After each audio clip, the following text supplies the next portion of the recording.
Hello and welcome to Webcomic Firstish, the weekly comic review show where I, the comic archivist, look at the first couple of things of a webcomic and then talk about it like I know what I'm saying. Yes, that does mean a bit of spoilers ahead. Today is a relatively new comic online webtoon, which I am aware does come off as my go-to spot for webcomics, but they don't sponsor me, so yeah, still go check them out, I don't care. They are awesome. Anyways, today's webby is The Devil is a Handsome Man by Hello, This is Angle. So our protagonist is Zolia, or Zoe, and we follow her as she's late to a job interview with Satan! Of course, Zoe is actually a demon of some sort, which adds a further embarrassment when she shows up smoldering and setting off the fire alarms. But she's the one the devil wants, so she gets the job. Of course, we do get some neatness about her character motivation being about information, not beauty, not immortality or stuff like that. And of course, we end with a good old-fashioned handshake with the devil. Basically, the next two episodes are her on her first day of work. Some more bitchery from Beau, that's the devil's secretary, and meeting Clarence, who she calls Ren. And yes, they're kind of cute. And yes, they're kind of cute together. Then the third issue is meeting the rest of the gang, with some pretty awesome character designs, I must say. Yes, go and check this out for yourself to see what I mean. Angle did some tight work here.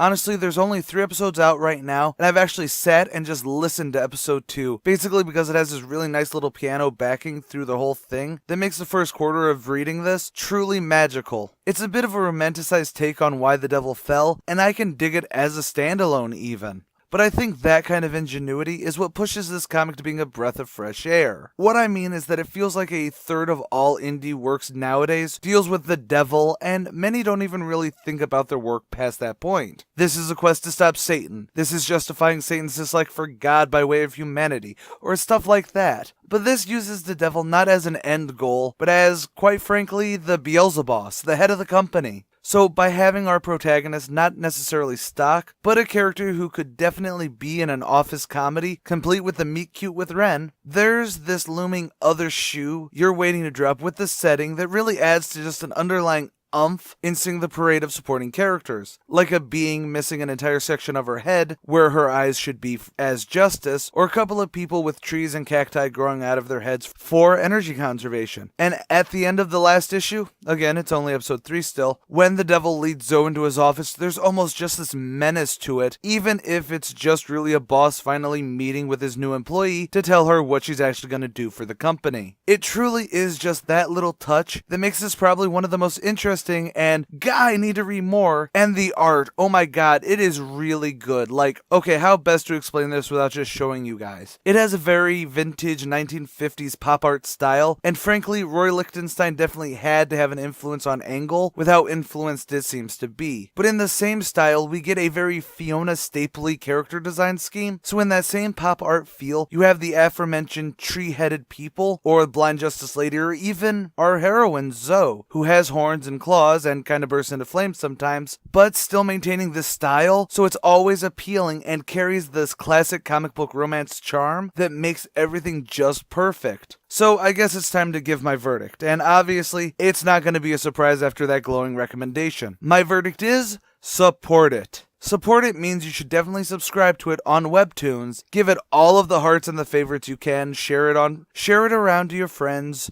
be it on Facebook, Twitter, what have you, and even check out some of the awesome stuff on Hello, This is Angle's Patreon. Yes, I know the irony of sending people to a Patreon when I don't have any patrons of my own. Stop telling me about it. So definitely go and help out this amazing comic and a phenomenal artist.